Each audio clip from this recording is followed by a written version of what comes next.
Excellencies, ladies and gentlemen, let me resume the conference. We have another panel with excellent speakers, impressive expertise, for which I thank the organizers. I would also like to thank the organizers for inviting me to this interesting debate.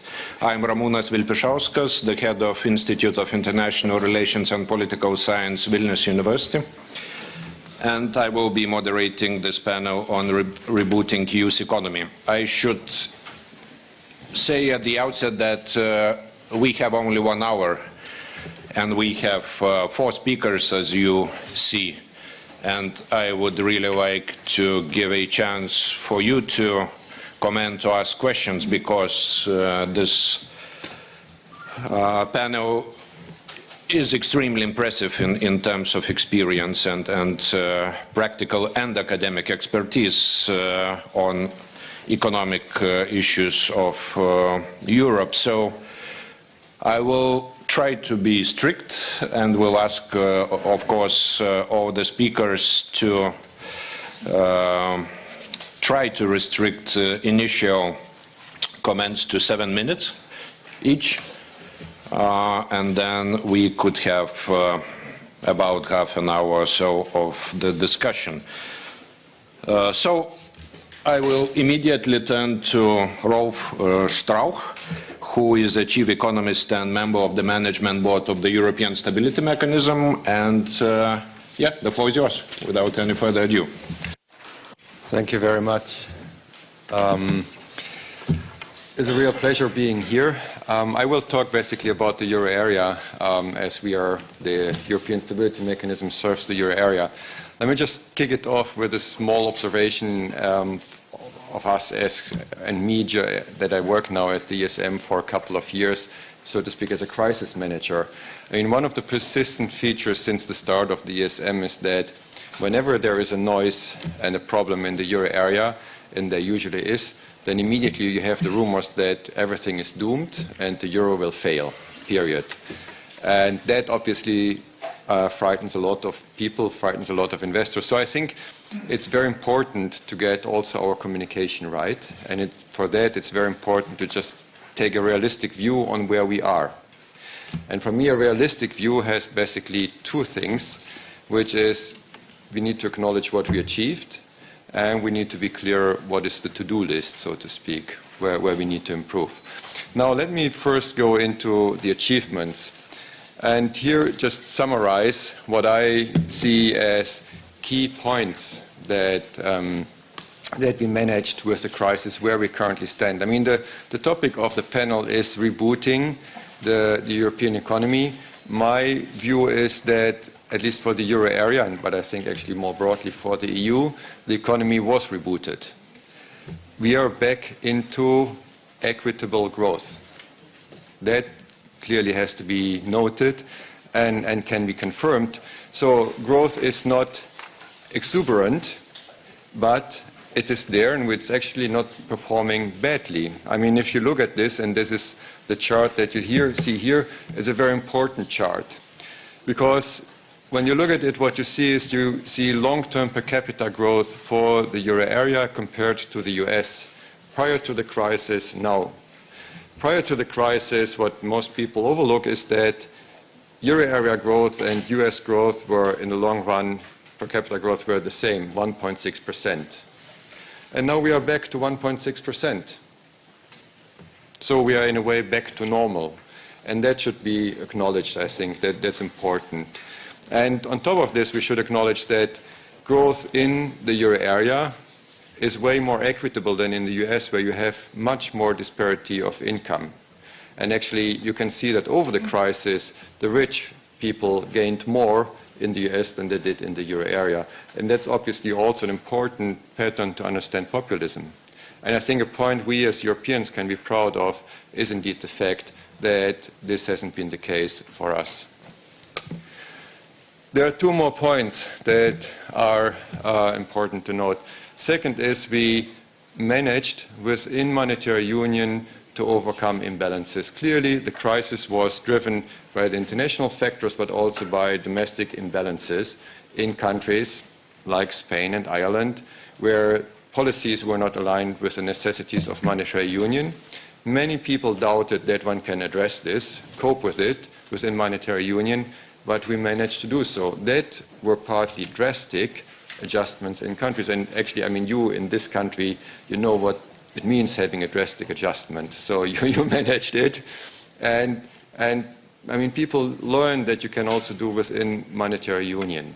And many before hadn't thought that it was best possible. It was possible because of the reforms. It was possible because you can have impact on wages in a way that people hadn't thought of before. You can adjust prices. It was also possible, and overall the economy, we should acknowledge it, is doing better because of the reforms that were done prior to the crisis. And if you look, for example, at the euro area labor market and the performance of employment, the performance of participation rates, it's much better than in earlier crises because of also the pension reforms and other reforms that were done prior to the crisis. So we overcame imbalances to a large extent that led to the crisis in the first place. Third point is the banking sector is safer now than it was before. And here we should see that, I mean, what was achieved is part of a big institutional package, and you addressed it also before, that of institutional reforms for the euro area. The biggest point here being the banking union as the kind of the upshot of where we could go with the banking sector. But it was more. It was before that European supervisory institutions were created. Banks were forced to get more capital, and they increased their capital base, so by 600 billion. So this is a significant amount, and it helps to weaken the link between the banks and the sovereign. So there are really very clearly, so a lot was done to get the economy going again, and we are back to what I would say is kind of a new normal. Well, we have 1.6%, 1.7%. I said this is per se. We are back to roughly where we were before. It's obviously not a great growth rate, and it's not to say that we couldn't be doing more. And let me just then point out 3 areas where I think more can be done in order to address what still is left as a legacy of the crisis. The one point is unemployment, and certainly youth unemployment. And as you can see in that chart here that shows youth unemployment in Germany, but also in those countries that most, in a way, matter to us because they have asked for money from the ESM, is that youth unemployment is actually dreadfully high. And that's just unbearable, if you wish. It's socially and politically a big loss. I mean, we know that this is, so to speak, the generation that should develop itself. It should help developing the economy in the future, knowing that up to 50%, according to some measures, is out of job, is a very bad sign, and there's certainly need to integrate those people back into the market. That also would allow to increase again the long-term growth potential of the euro area and of those countries. Second point, here we see another consequence is that private investment overall is not back to the pre-crisis level, but we see here in this chart that has a lot to do with private investment, actually much more with private investment than with public investment. And there are different causes for this. One of the causes is uncertainty. And here we come back to what I said before about communication. I mean, with all the doomsday communication, it's obviously also difficult to make companies invest, to make foreigners to come in. So that is one of the uncertainties, certainly one of the factors that holds back investment. But there are more, and there are structural features to this. So clearly, business climate needs to be improved in some areas. And what I think also from a European perspective is important that you look at the possibilities of creating economically a more integrated market and cope with residual impediments to cross-border investment. and that there are a number of fields that, that one can think of in this respect. The third area is banking. I said before, overall banks are safer, and that's absolutely true, but that doesn't mean that everything is fine. And one of the issues that is discussed and needs to be tackled is the point of non-performing loans. Non-performing loans are a burden on banks to work properly. They drag resources, they drag attention, they cost capital, if you wish.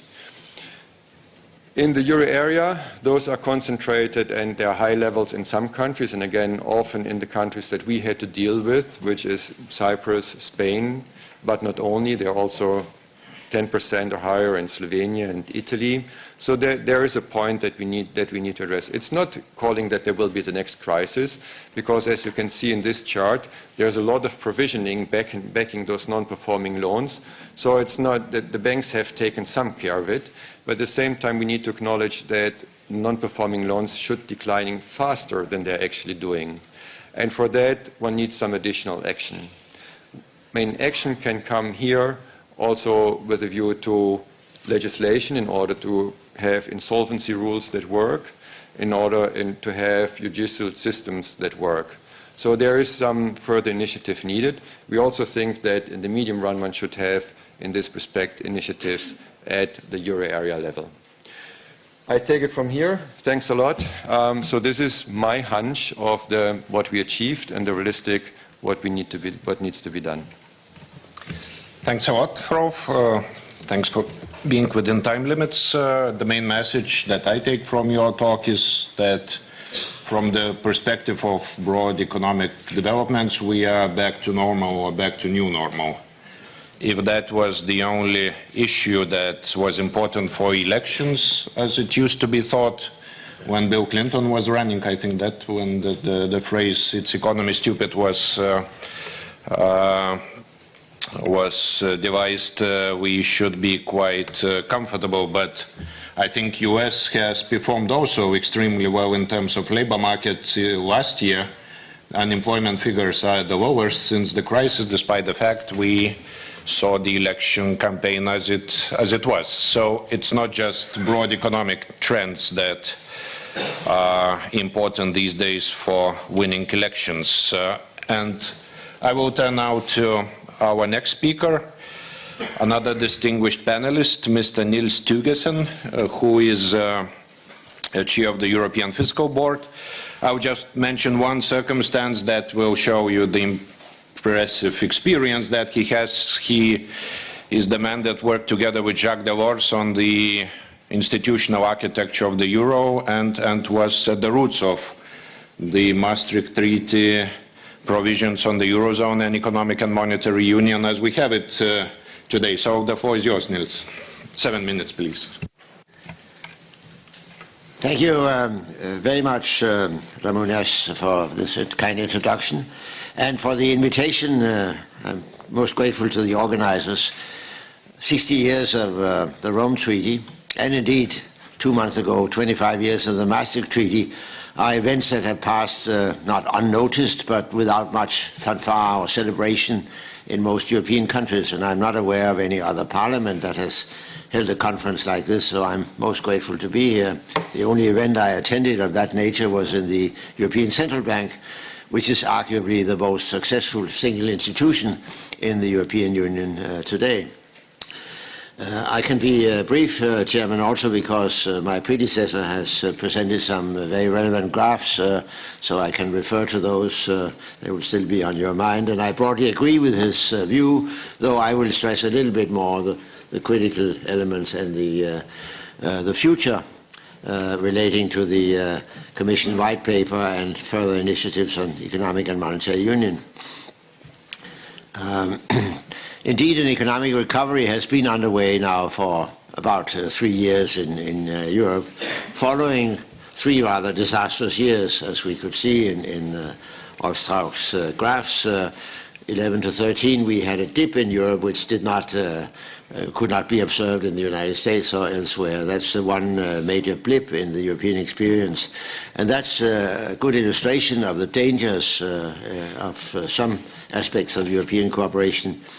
Most countries had in that period to restore the sustainability of their public finances after they had helped to avert the outbreak of the crisis in 2008-9. And after then the financial markets had taken the crisis into the stage of a sovereign debt crisis because of the very high levels of debt. It was only, in fact, in 2016 or so that the GDP, aggregate GDP, passed the levels of 2008. But you're, of course, right that we should, in comparing ourselves to other areas, do it on a per capita basis, and when we do that with the United States, the difference in the longer period disappears. The problem with the electorates in many countries is they haven't quite realized that the growth experience prior to the crisis and longer further back should still be the normal. So our expectations are somewhat higher, and therefore the language about also the European recovery has become overly negative in my view. But there is still an output gap, as I think the economists would call it, some slack in the use of resources, particularly in the labour market in several member states. The problem with the past crisis, which we should learn from, was that not only was the crisis itself largely unforeseen, but it was also somewhat mishandled. In particular, in failing to assume responsibility for financial stability in the euro area, that was a major deficiency, and also the absence of any public safety net mechanisms, as was established with Mr. Strauch's European Stability Mechanism. 2012 was indeed the turning point with the establishment of the ESM, the decision to move to banking union with common supervision of the banking system, and the contingent support by the European Central Bank of bond markets that had been marked by investors as being in crisis mode. You may recall that the European Investment Bank, the European Central Bank president said we will do everything it takes, whatever it takes to save the euro, and he made the promise that he would support bond markets after they had undertaken a proper program of adjustment with the European Stability Mechanism. And this decision has worked extremely well in the past. The crisis was so serious and long-lasting, nevertheless, because during the better times prior to the crisis, most countries had failed to build up sufficient buffers in their fiscal policy to help maintaining demand during the crisis years. And that was what forced them into drastic consolidation. We have now learned, I think, the lessons both of not repeating the same errors as in the past, being more cautious on fiscal policy, and learning how to manage crisis better through the public safety net and the elements of banking union that now exist. But we should not be overlooked that one reason why the growth has picked up in Europe to some extent over the past 3 years has been the extraordinary accommodating monetary policy conducted by the European Central Bank. That policy is now coming closer to an end. The European Central Bank is beginning to see that inflation is rising towards the level that they regard as desirable for the longer term. And there are also forces from abroad that could push the European Central Bank to raise interest rates in a not too distant future and to scale down its purchases of bonds. And we have to be prepared for that and to think of other instruments that can then keep the momentum of the European economy going. It's also important, I think, in that sense that the crisis mechanism is somewhat further strengthened and not left only to actions more improvised nature from the European Central Bank, that the European Stability Mechanism is strengthened in terms of resources, also in capacity to decide quickly in case a major economy is faced with a need to establish itself early with access again to financial markets. So my basic message is things have not gone too badly. They could still be sustained for a while, but there's still vulnerability in the euro area. and particularly if there's a major country in difficulties. And it's from that perspective that the long-announced white paper from the Commission that came out last month is somewhat disappointing, but fully understandable that it is so, because it reflects well two things. Current preoccupations of the electorates have moved elsewhere than from the stability of the euro area, and two things like migration, internal and external security, that has overshadowed the weaknesses of the euro. So it would hardly have been realistic for the Commission to produce what it had originally announced 2 years ago, when there was a so-called Five Presidents report from with the Commission President as the main author. They produced an ambitious blueprint which appears to have been shelved for a long time. But there is a passage at the end of the white paper which suggests that there will be another document already next month, in fact, in May, on a deepening of economic and monetary union. The language of the Five Presidents report was to complete and deepen. The word complete, I think, was also mentioned in the last session. Nobody thinks that monetary union will be complete within a foreseeable future, but it can certainly be deepened and improved. So the Five Presidents report outlined a fairly federal system of governance, including elements of joint fiscal capacity for the euro area. And that model would have clearly superior properties in terms of management, but it's also clearly the furthest from acceptability by the electorates in most of our countries. So the question is there an alternative? And I believe the Commission will also, in its next paper, discuss some of these issues, including an alternative called Back to Maastricht. The Maastricht Treaty did point to another, more decentralized model where countries were left more to themselves without quite as intensive introduction into details of policy, but also with stronger elements of market discipline. The problem with that outline is that that also requires some very strong, almost federal decisions to relieve some countries of the debt burdens they have currently before you can subject them to market discipline. Markets have stopped, unfortunately, looking at the promising signals and are still very worried about outliers.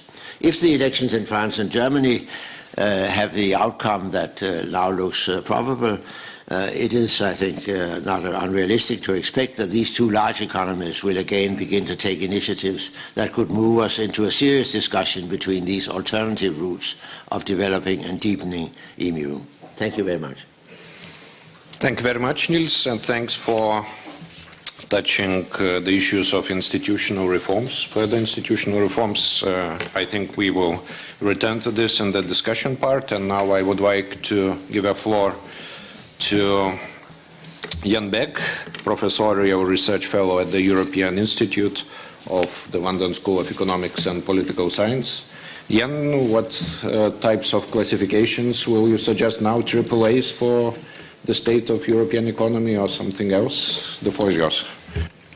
No, the triples is Wolfgang's specialty, not mine. Let me start with the outlook for growth and for investment, because that's fundamental to prosperity in the European economy. We should all welcome the better news on growth, but equally we need to be aware that it's still disappointingly low. If you look at a usual recovery, you'd expect a bounce back from the depth of a recession. Instead, what we're getting is very shallow growth, and in some countries, it's even still today surprisingly low. Or maybe it's fortunate the Italian ambassador is no longer here, because Italy is a good example of a country which has had, in effect, zero growth since 1999. Now, can you imagine that in Latvia? That between 1999 and now, you had not grown at all. That's what's happened to Italy since the start of the euro. Now, I'm not blaming the euro, I'm just making the observation. And also, one consequence of the years of recession, which does trouble many of us who observe this, is whether growth potential has been undermined. There's a sense in which sometimes, if you become used to slow growth, it undermines the creativity of the economy and prevents future growth. Another element of good news is the absence, in this case, the absence of financial instability. There is, as Rolf has already indicated, the threat or the challenge of dealing with non-performing loans.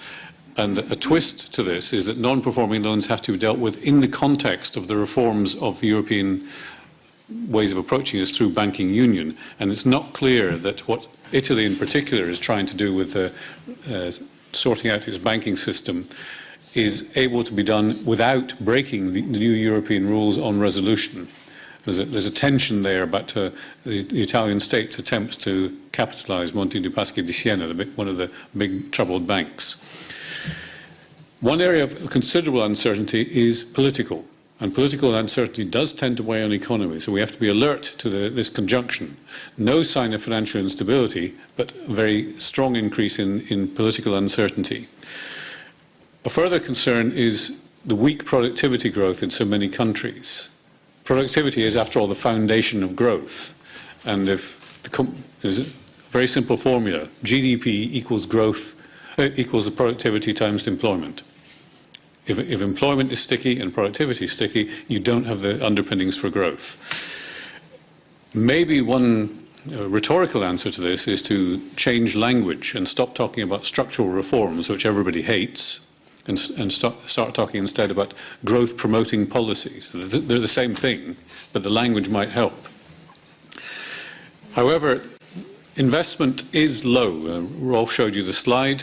I think he's not actually correct about public investment, because that is a good 0.5 percentage point down in recent years on its trend from the 2000s. It's down to about 2.5% of GDP, where it was over 3%. And this is in spite of the fact that there are very obvious infrastructure needs in many countries. Germany is a prime example of where public investment is very low. It's barely over 2%, according to the latest European Commission figures. So there's a lot to work on there.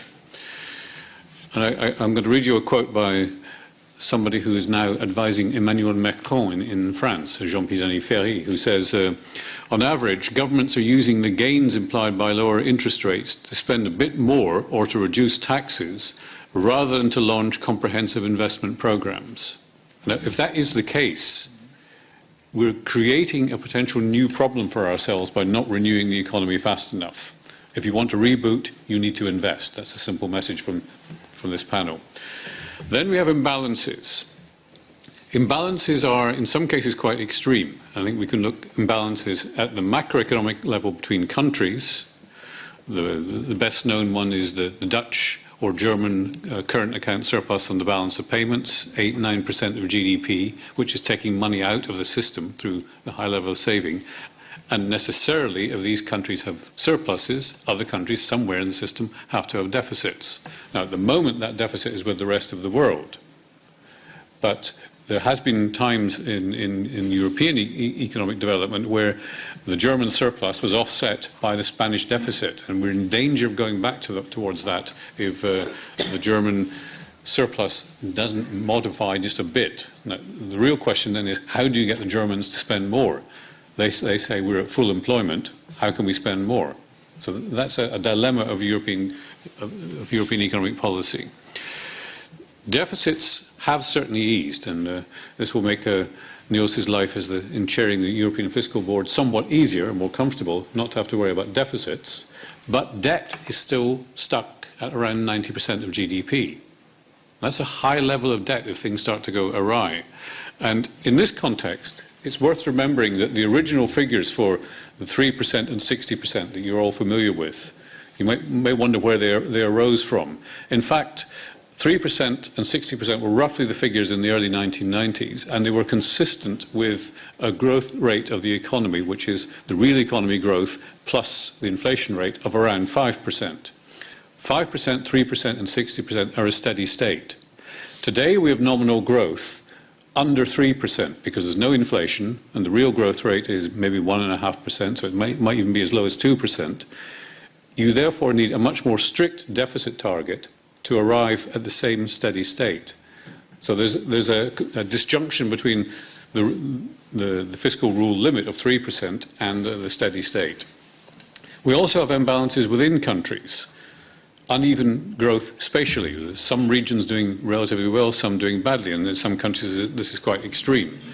We see a range of other imbalance indicators through what's called the alert mechanism. Some countries with quite high levels of private debt, some with dysfunctional housing markets. And these are things that are there, but there doesn't seem to be as much progress as there ought to be in the way it's administered.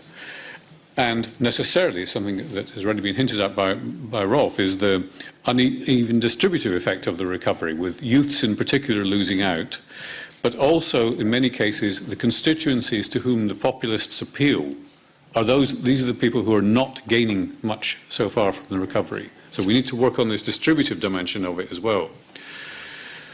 Ramūnas mentioned the old story, it's the economy stupid. I'm going to change that and say it's the political economy stupid, because we need to think about the governance.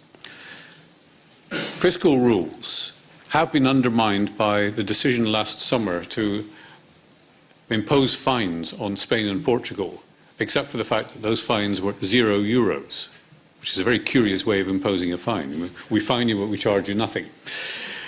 The macroeconomic imbalances procedure, even the commissioner in charge of it concedes that it's failing. The European semester is weak. I don't see much sense in which countries follow up what has been recommended to them.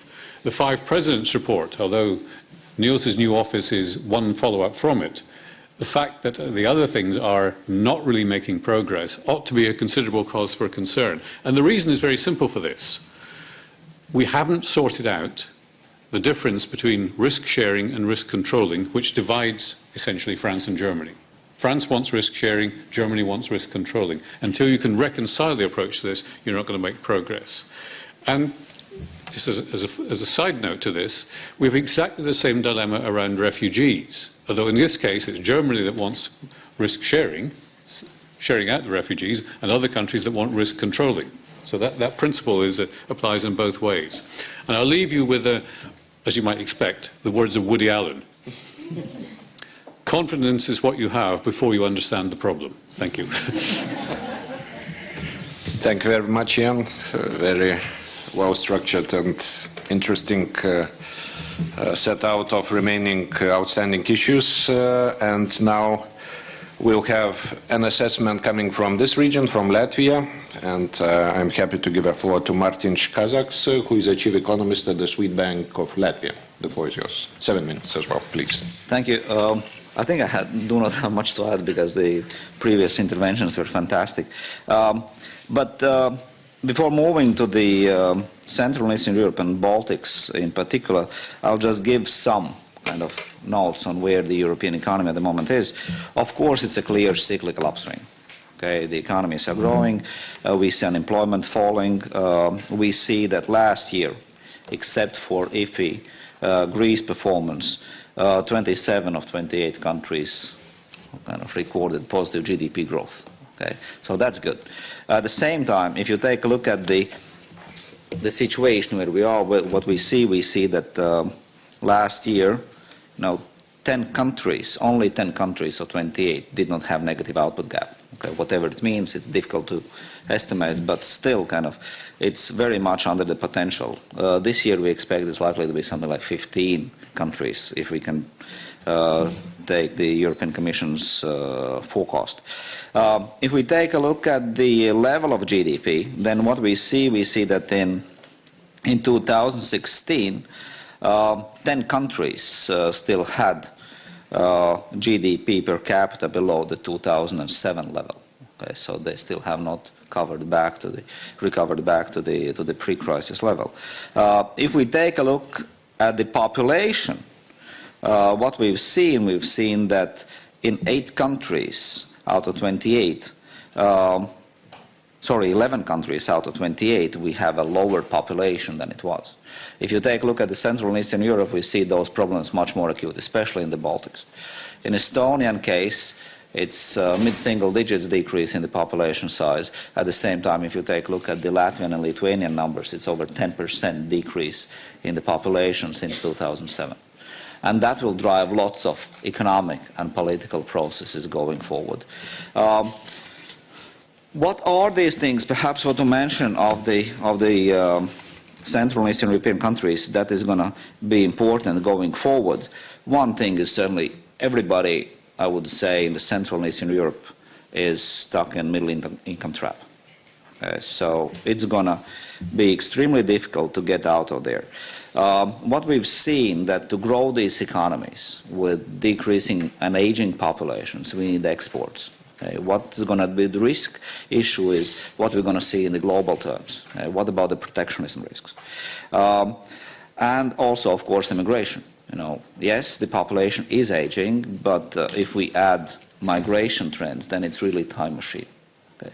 What will that happen? If we cannot, for instance, if we model a situation in the Baltic countries, and if we are stuck in the middle income trap, which means that the productivity growth is slow, population is decreasing, and aging, we will have an increasing policy challenge to implement those growth policies, growth-friendly policies, because the elderly population is going to sway the votes their side. And they have much shorter forecasting period, which means that, in short, we will eat into our future growth, not by investing, but by simply consuming.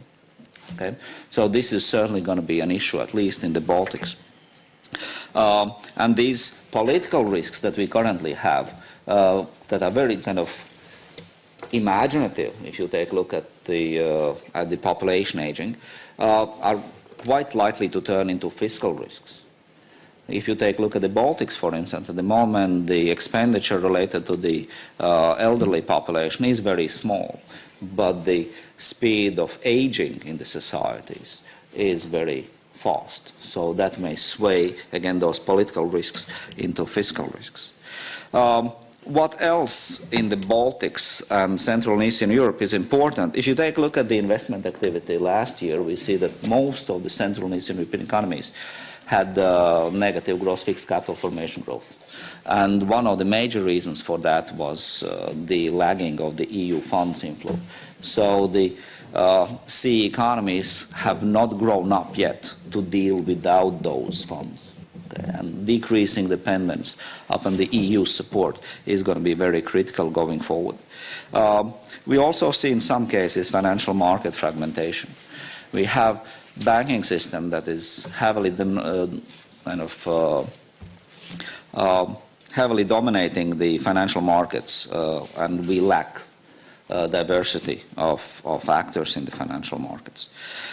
So these are the fundamental things that are going to be extremely difficult to face going forward. Demographics, middle income trap, dependence upon EU funds, and what happens with the financial markets. Let me add just one more small thing, mostly related to the Baltic countries, is what happens with the labor market. The labor market is on a way again to overheat. Okay, we see, for instance, in the Estonian case, we see wage growth in the range of 7 to 9% over the last 4 or 5 years.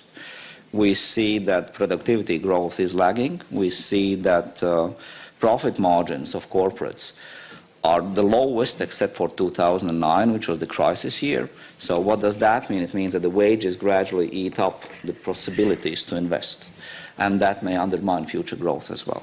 We see in Lithuania wage growth hitting 9% at the end of last year, not yet in Latvia, because we're lagging in this business cycle.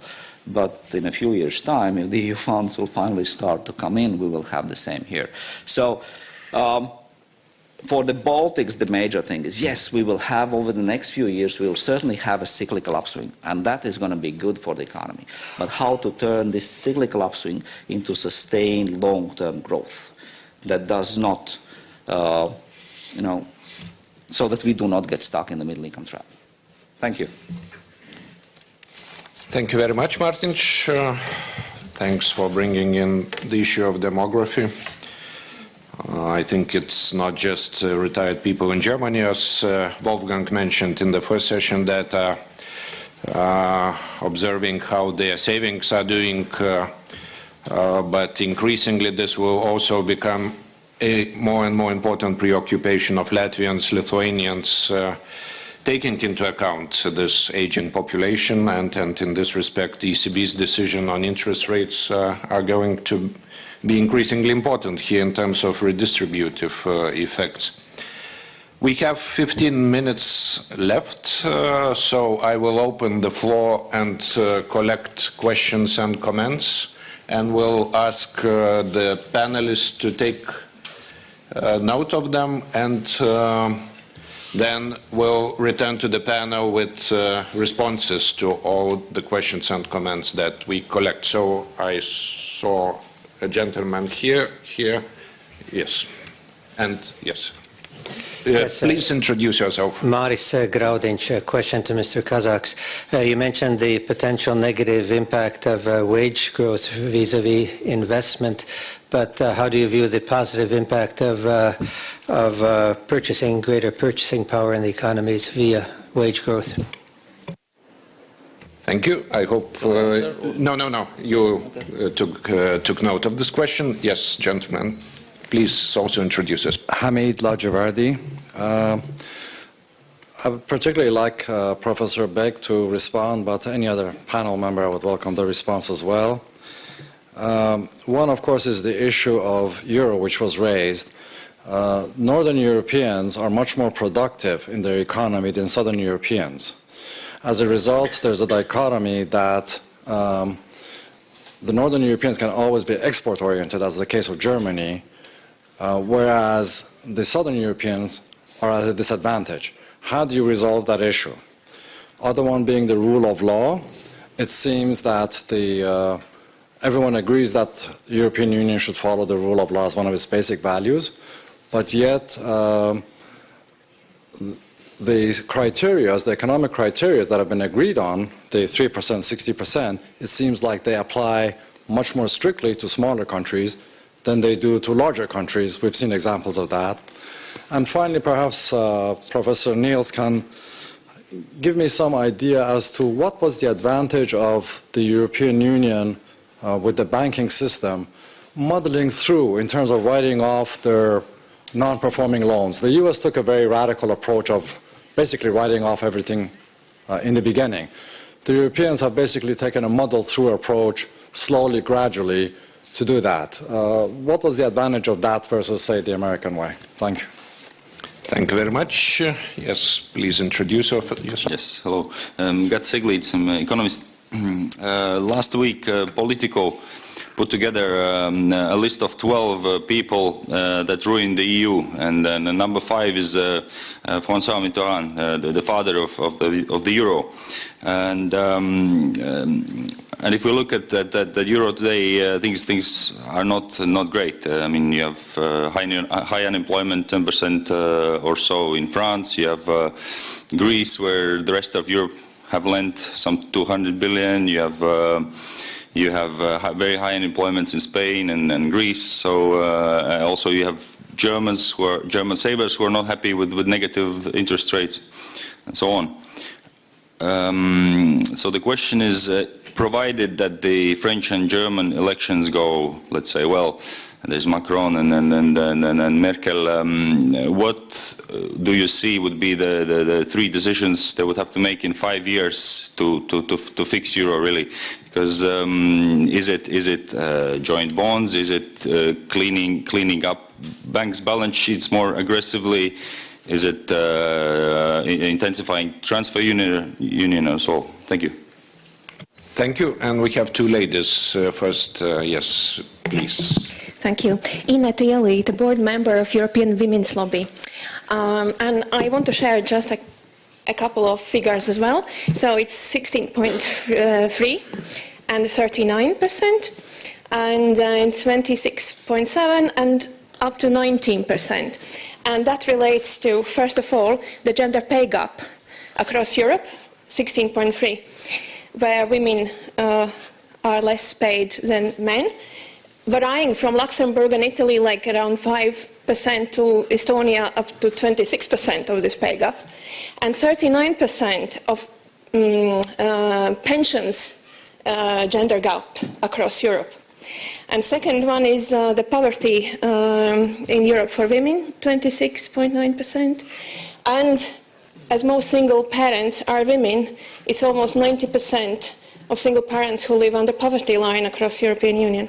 So, and my question is, keeping in mind what we heard in first panel, the prosperity and the common values and solidarity, and engagement with citizens, how do you see what measures in rebooting the EU's economy are addressing those concerns of those excluded and impoverished groups of people?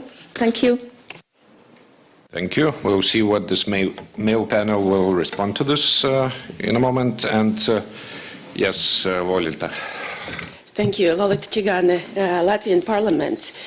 I believe that Professor Begg put it very wonderfully that instead of structural reforms, we should be talking about growth-promoting policies. It sounds really very well, and it captures the whole meaning of the European semester. However, you also assess that the European semester is very weak at this point in time. It gives a lot of recommendations, everyone adopts them, listens to them, but then nothing ever happens. So I would like to ask a question to all the panelists. How could we strengthen the European semester and actually make sure that structural reforms that are being recommended to the countries are being implemented, and first and foremost for the Eurozone countries? Thank you. Thank you very much. I'll stop here because we have really a lot of good questions, and each panelist has 5 minutes to comment on them. And let's start in reverse order. So, Martin, what would you respond to the questions, comments that you heard? I will not do all of the questions. I will not do all the questions because otherwise it's going to be more than 5 minutes. I think the first one is the easy one, as to the wages and productivity. You know, that's a cyclical thing. Of course, it's nice to have better wages, but at the end of the day, somebody has to pay for that. And if it does not follow up with the productivity improvements overall, then at the end of the day, it's the loss of competitiveness. And given the Baltic case, a small, shrinking society is not extremely wealthy yet, that means that we are at the risk of losing export competitiveness, which is the only, to my mind, long-term source of fast growth. Okay? So yes, it's nice to have good wages. I would love to have much more higher wages as well. But if the productivity does not allow for that, then it's simply kind of take a look at the 2006, 2007, and 2007 when the wage growth was way faster than productivity, and where did we end up with the situation. The other thing is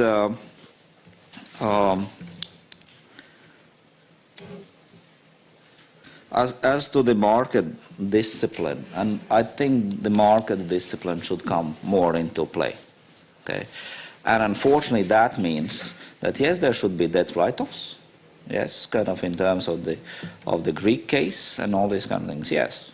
And virtually this already has happened, but it's kind of through the back door, you know. So I think that part would be nice to have, because that would create a bit more pressure to the politicians. Otherwise, it's very difficult to ensure the consistency and that the rules of the game are really being followed. Otherwise, there is always a political situation when you do not want to punish somebody. So, market is much more, I would say, perhaps ruthless in this respect. As to the pay gap, I think it's simply unfair. It's simply unfair if somebody does exactly the same job and gets paid less. So without an argument, you know. What to do? Of course, you can invent different policies, but at the end of the day, that's the perception of the society. You know, if the society thinks that this is unfair, then that will be taken care of. If the society does not pay attention to that, you know, it's whatever regulations you write, it's not going to be helpful. Okay, and as to the euro, what 5 things need to be done? I will leave to my colleagues to comment on that, but I would say the major problem of euro is that there is a massive real divergence across the economies. You know? So unless these things are being solved, we will come back to these issues ever and ever again. So the business cycles need to be more aligned. At the end of the day, it's also the issue of convergence. And it's not going to happen quickly. It's simply a long-term thing. It's difficult. Okay. Thank you. Thank you. Jan? Thanks. I'll try to answer 4 distinct points. One brings together what you asked and what you asked about the euro, which is there was an expectation when the euro was created that because monetary policy was pushed up to the supranational level and because fiscal policy would be constrained, the mechanism for adjustment would necessarily be through the supply side of the economy. And that means either structural reforms or growth-promoting policies, depending on what you want to call them. The trouble was that didn't happen for Southern Europe. And the story behind this is that when Italy, to take one example, joined the euro, its interest rates went more or less overnight from 12% to 6%. And because Italy had high debt, that was a windfall gain to the public finances. Overnight, they had all this extra money that Berlusconi could spend on whatever Berlusconi spent his money on. Maybe bunga bunga parties. And that meant there was no incentive to make the growth-promoting reforms. Now, that's now changed. And I think that we're getting towards what the original conception was, that the euro would put great pressure on countries to deal with the supply side in the absence of demand-side adjustment mechanisms. It's just it's been delayed by 15 years because of this windfall effect. And the second answer I'd give, and I'll leave opportunities for the others to add more, is in what I mentioned earlier, the conflict between risk controlling and risk sharing. The obvious direction is going to be some form of risk sharing. And quite how far it goes, whether it's fully fledged Eurobond equivalent of the T-bond, or stops at common deposit insurance, or maybe something in between, like some of the proposals that have been put forward by Brunner Meyer and others, is a matter for discussion. But it does take you in the direction of fiscal union. And fiscal union implicitly is also political union. So these are big steps that have to be taken. And is one of the reasons I was disagreeing earlier with the possibility of status quo, certainly as applied to the euro, being a credible scenario. I think that the euro either has to go forward or backwards. It cannot sit in this current uncomfortable position of in between the two. Briefly on the gender pay gap, I think we have to recognise 2 components of a gender pay gap. One is different pay for the same job, which is clearly, as Martin said, untenable. But there's also the fact that often the gender pay gap conflates that with the fact that women are in different jobs from men, and those jobs are lower paid. We need to examine those separately and see what can be done about it. And this, in part, reflects what I might loosely call human capital. People acquire human capital over a lifetime, and the stock of human capital embedded in women, let's be blunt, is lower than the stock of capital embedded in men, because middle-aged and older women didn't get the education in their formative years that men did. Education is therefore ultimately the answer to this in the long term. And if I have a few seconds left for a last point, the European semester, I think, doesn't work because it's distant. It doesn't resonate in your committee, Lolita, because if your committee has something pushed down from Brussels, you think, well, that's Brussels. We can put it out on the sidelines. Georgi Kopic from Hungary, who's worked at the IMF for a long time, is one of the godfathers of fiscal rules. And he makes the point these days that fiscal rules are really only going to work if national administrations take responsibility for them. And I think the same applies to the European semester. You have to strengthen the national input. It's your responsibility. And you can do it. Nils? Thank you for the questions. Let me address some of them at least. Was there an advantage in modeling through rather than doing as the United States did in reorganizing the banking system? Probably not, but that option was not open in 2008-9 in Europe. We didn't have common supervision at that time. We didn't have principles of organizing banks. And we didn't have a powerful center that could simply summon the managers of the 10 largest banks, as they did in the United States, and tell them, we are now going to put public capital in you. And that's worked out very well. So we have modeled through, and some countries have not recognized the problems in their banking sectors until it's very late. Italy is a prime example. Spain did that a bit earlier and had good help through funding from the European level, and is now largely through its banking problems. So modeling through is not always a good solution. It's necessary sometimes, but it's certainly not optimal. What about reforms? Unemployment is high. There's another question. In Spain, it's still 18%. That's a lot better than 25%, which it was when the crisis ended. Spain is, in fact, a success story, an example of what Ian Beck asked for, that insufficiency of demand or demand crisis pushes supply reforms. That certainly inspired a kind of labor market reforms in Spain that could not have been undertaken probably under the old regime. In the old days, Spain had large devaluations and nothing else happened, and in a few years they were back with the same high level of unemployment. Of course, in the longer run, something more fundamental has to be done at the European level about the problem of risk sharing and risk reduction. These are good headings, and the compromise indeed between France and Germany lies in somewhat more acceptance on the part of the French of intervention in their expenditure policies, and at the same time some risk sharing on the part of Germany of the risks in the future system, both in the banking union and more broadly.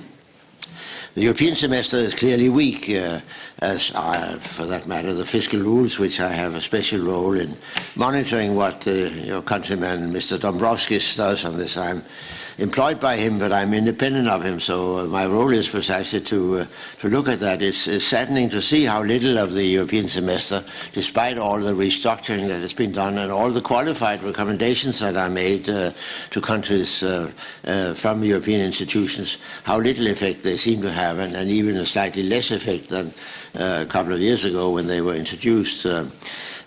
Maybe we simply have to rely more on just showing some of the promising examples of growth-friendly reforms that have been made in some countries, in Spain, for example, as I mentioned, rather than trying to impose them. But in the long term, of course, if we move towards a more federal system, then some of these growth reforms would be the required material for maintaining access to common facilities in a more developed fiscal union. The fiscal rules are a sad story. They are in a weak state.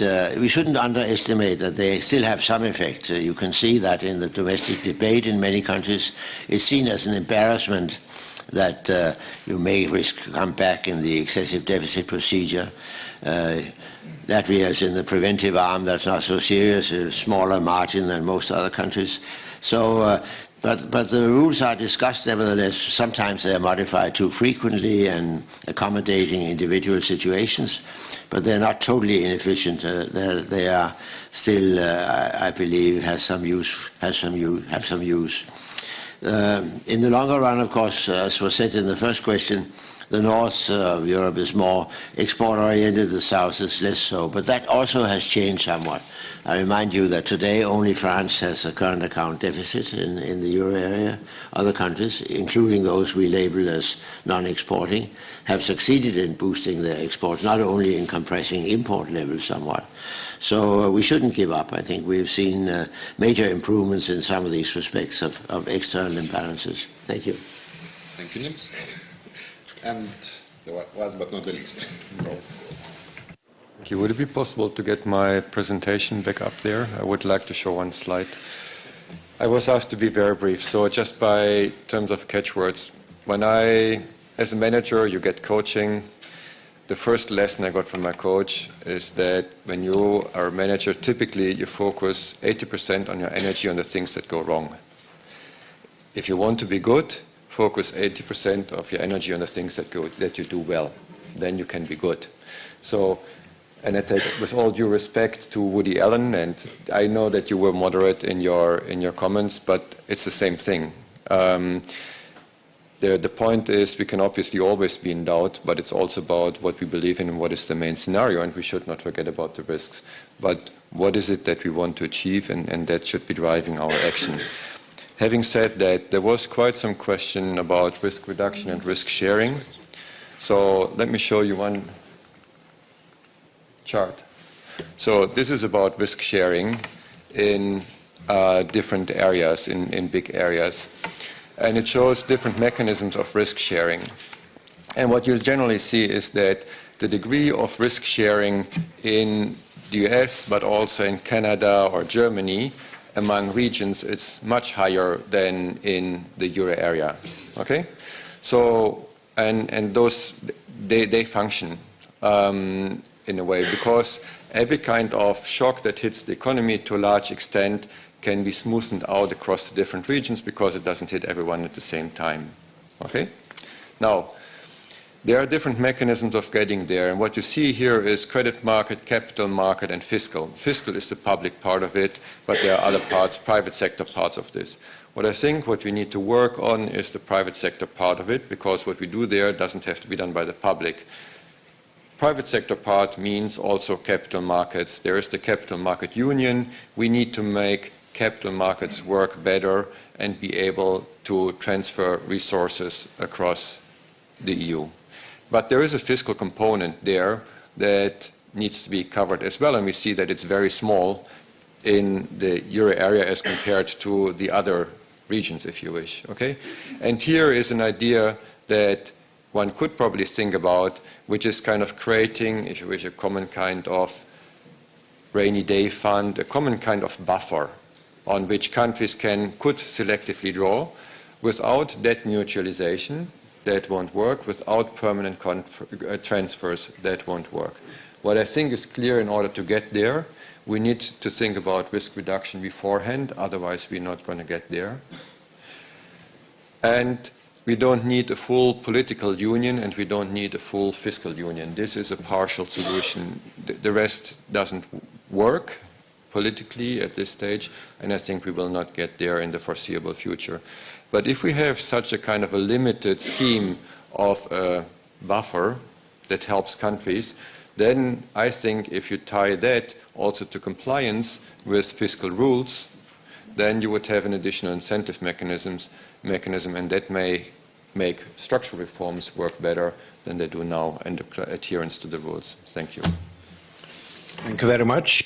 Before I ask the audience to thank the panelists, I have a message regarding lunch. Lunch will be in the main building of the Parliament. Organizers will show you the way. You need these badges to qualify for lunch. If somebody does not have a badge, please ask the organizers, and please be back at 2 o'clock here for the breakout sessions. They will be in this building in different rooms. The organizers will show you. And thanks the audience for your attention, questions and comments, and please join me in thanking the panelists.